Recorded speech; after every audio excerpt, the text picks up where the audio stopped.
Well, by God, it's about time I get back to work on Roscoe. One of my major sticking points on getting the truck back together is, I want to start with the interior, get the interior together first. And I couldn't get this door to open all the way to work on the interior because this crease here. You can see it, but it sticks out a bit, and it was sitting on the fender. Well, I'd replaced that fender already, but that wasn't enough to get the door to open. So I pulled that fender back off. I was at Pull Apart the other day, and I found this door. It's not pretty, but it's prettier than that one. Somebody tried to paint this. It's a blue door, and somebody tried to paint it with some bed liner or something. I don't know. It actually matches the patina of the truck pretty good. Not that that's what I was going for. I just needed a door, and honestly, if I didn't find one in black, I was going to take tan or white or red or whatever I had to get this truck together. But this is close enough that I can run it for a while, and then at my leisure, if I ever decide to paint the truck, I can paint the truck.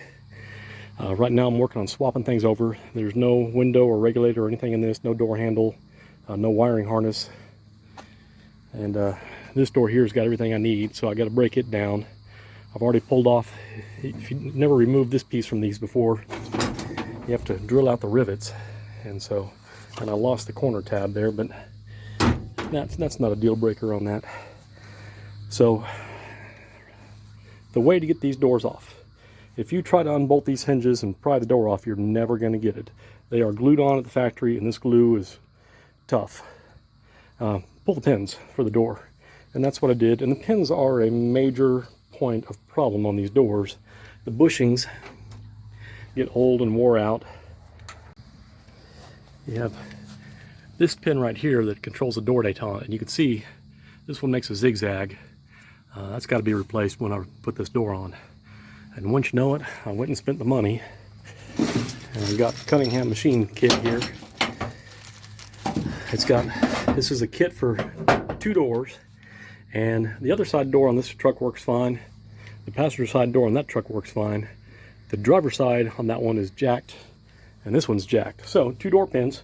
I fixed both driver side doors. This kit is expensive, but it's a permanent fix for the doors on these trucks.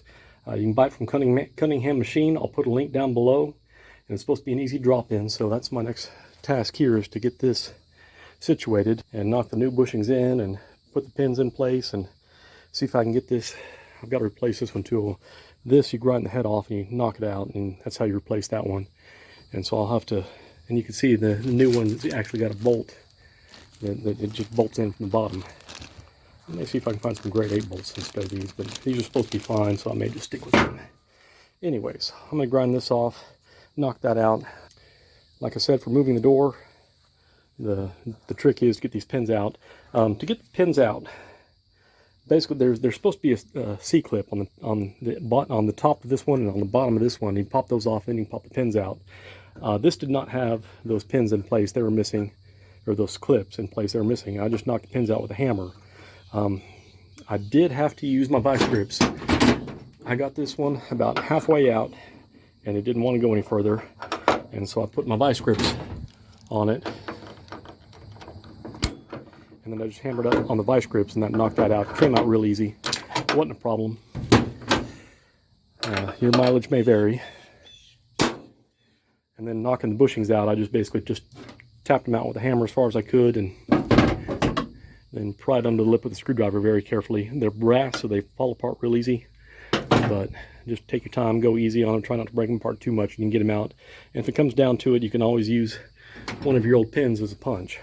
Now, I'm not going to save these pins. Well, these pins are fairly straight. I'll probably throw them in my spare parts, but I'm not going to rely on them for this truck. That one's bent. That one is bent on the end. I think this one's good. Nope, this one's bent right here. So both of these are trash. If they were decent, I might save them for a spare part in case I lost a pin on the road somewhere. And I may stick one in the glove box, I don't know. But yeah, that's your trick for getting these done. I've got my special door tool that I've showed before. Then, basically I just wheeled this up and jacked it up under the door, and I was able to just pull the door straight away. Now I've got to swap everything out of the door into the new door, and I can start putting it together. All right, this is the case where a cordless grinder is an excellent tool. I don't have to open the garage door and stretch out a cord and get all my tools together. I can just grab this and go.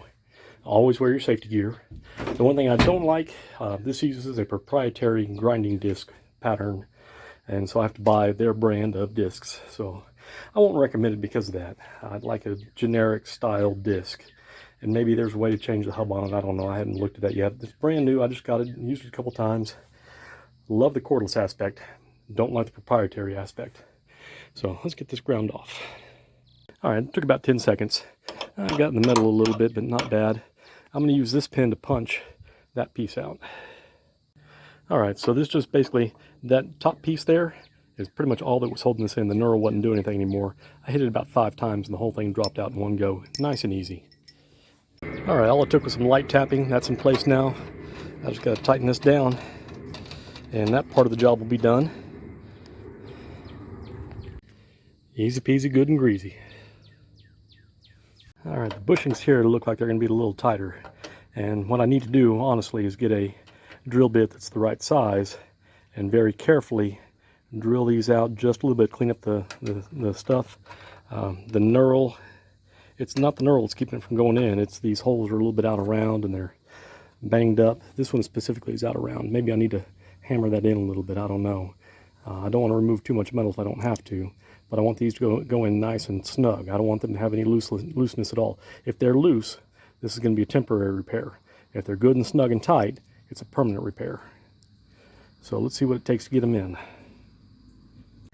If you look here, you can see the new bushings are a little bit bigger than the old bushings, so it does need to be drilled out. And that's what I was seeing, people were saying online, is you'll have to drill them out a little bit. So I'm going to go get a drill bit. All right, the instructions on the website say use a 9/16 drill bit, so I did, and got in there and drilled it out easy. Now here's the question: how do you get this bottom one if your drill doesn't fit? Well, gotta think about it a little.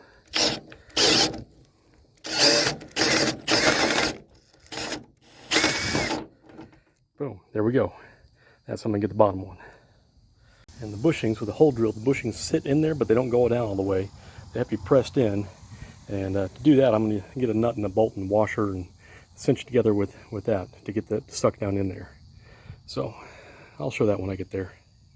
All right, the bottom hole was wallered out. Basically, the drill bit just cleaned it up, and it's right size now. I used a lot of tap magic to get the drilling done, but it looks like both are done and good to go. Now I got to do the same on the door over there to the bottom piece. On your top hinge, the bushings are in the body, and your bottom hinge, the bushings are in the door. So let's get that done. I'm gonna get those installed real quick just to show how to do that. All right, here's my bearing installation tool. I got a long bolt. I got a washer up top so it can spin on the top of that if it needs to. I got a washer under here. I got a nut under here. Got this socket in the middle to take up the gap. And basically I'm just gonna tighten this up until it sucks that bushing right on down in there.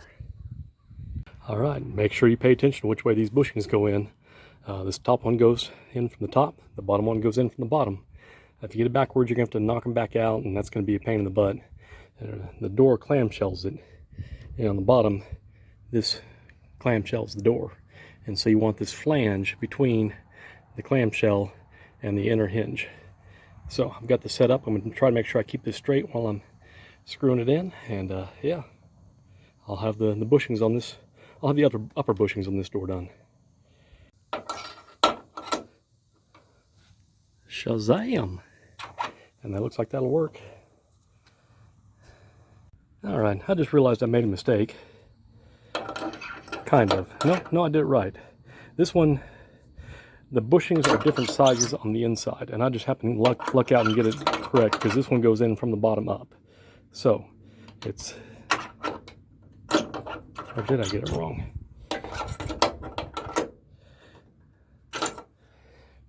I need to look at those other bushings. All right, you got to pay attention to the bushings, and I didn't. This bushing is the bushing that goes on the flanged end, not the bushing that goes on this end. If we can see here, if I can get this. This has a very snug fit, but when I put it in here, you can see it's got a very loose fit, and this comes up from here, and it's supposed to stick up on top. So I've got to take this bushing back out and put this one in, and I'll use my bearing tool to very carefully press that one out. All right, got the right bushings in this time. It fits nice and snug. This door is going to be good and tight when it's in. I'm going to have to hammer that. I can slide it in place, but it's very, very stiff. So Yeah, I might have to use my hammer and tap that back out.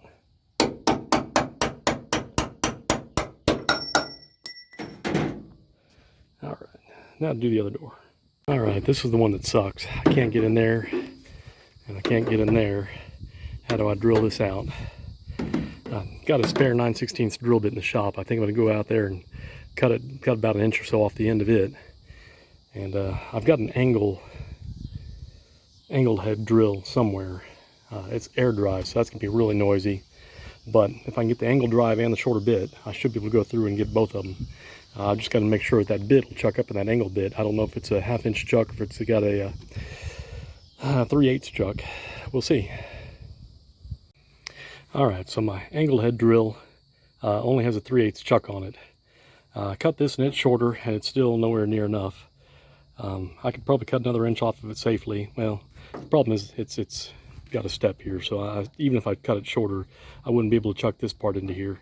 So I'm going to find a angled drill bit that I can chuck that into and drill this. So I may be at a stopping point for a little while. Alright, so part of being a mechanic is finding a way forward when things go awry. This is my right hand drill, or my right angle drill, and it's got a 3/8 chuck on it. This has a 1/2 inch shank on it, so I can't chuck that in that drill. So I went to Harbor Freight looking for a cheap 1/2 inch right angle drill, and they don't have one. They've got some massive right angle drills with a 1/2 inch chuck, but nothing small with a 1/2 inch chuck. So I found this drill chuck conversion kit that I can remove this and swap that on there. Hey, that's great, and that'll fix this. I can make this a 1/2 inch drive, and it'll fit everything I ever need to fit. And honestly, it's not going to be a 1/2 inch chuck is not going to be too big on this, for so long as I'm not doing everything every day with it. This drill's probably been used 5 times in 25 years. So I went to put that on there, and there's a little hex screw down in here, and wouldn't you know it, that little bugger stripped right out. So that's done. But I have another way forward. I can take this over here, and I can make this a 3/8 shank. And I think that's my next step. My last resort is going to be a step drill. And I know some of you are probably asking, they've probably been screaming at the screen for a while, why aren't you using a step drill? Why aren't you? I hate step drills. There are things that they're really good at, and there are things they are not. They're really good for sheet metal. For something thicker like this material, they're terrible. Half the hole is going to be one size, and half the hole is going to be the next size up. I don't want that. I want a precise hole, and a 9/16 drill bit will do that better than a step drill. I want to use that. So, time to fire up the bench grinder and see if I can make this fit that. All right, I got the big compressor fired up. I got the drill bit made. It's got a little bit of wobble to it. I don't like that, but all right, that took way too long. This drill bit is dull as hell, and I really couldn't get a whole lot of pressure on the drill without it slowing down, so it took a while to drill these holes. The sun's about to go down. I got them drilled. I can get the door in place and at least pin it in tonight. The door latches and stuff like that's not in. I'll have to work on that tomorrow. I did use my jump pack to power the window down, and if you've got to do that, you've got the 3 connectors here that go to the door. This middle one here, you got 5 pins. Your 2 middle pins are what power your window up and down, your driver's side window. So if you've got to roll your window up and down, the polarity is what matters for going up and down. I don't remember which way's which. I played with it until I got it to work and got the window down, and that allowed me to get the window out. So I'm tired. I got to pack this up, get that door at least set on there, and we'll see when I get this done. All right, you can see the pins in there, and the roller. The door's hung. The door on this side was sagging. You can see now it's just about spot on for alignment. I may have to readjust the striker. If you remember, I had to weld that striker, the material around it, to get it in place. It looks like it's going to be centered in the latch, but we'll see once I get the latch in. But that's the door hung. Oh, that was a lot of work. Mostly because that drill bit was dull. If you can find a short 9/16 drill bit, that's the ticket on this. And a 1/2 inch, call it right angle drill. I got the fender off so I can get some of this done, get to some of this. I'll put the fender back on now, but it wasn't even tight. It was just kind of in there. So now I can tighten it all up. Kind of violated one of my rules there of never install something without tightening it all the way. And I realized that, but I knew that it had to come back off to do this, so I wasn't too worried about it. But anyways, sun's almost down. I gotta throw tools in the garage. I'm not gonna have anything cleaned up. They're just gonna be thrown in there. So, it is what it is.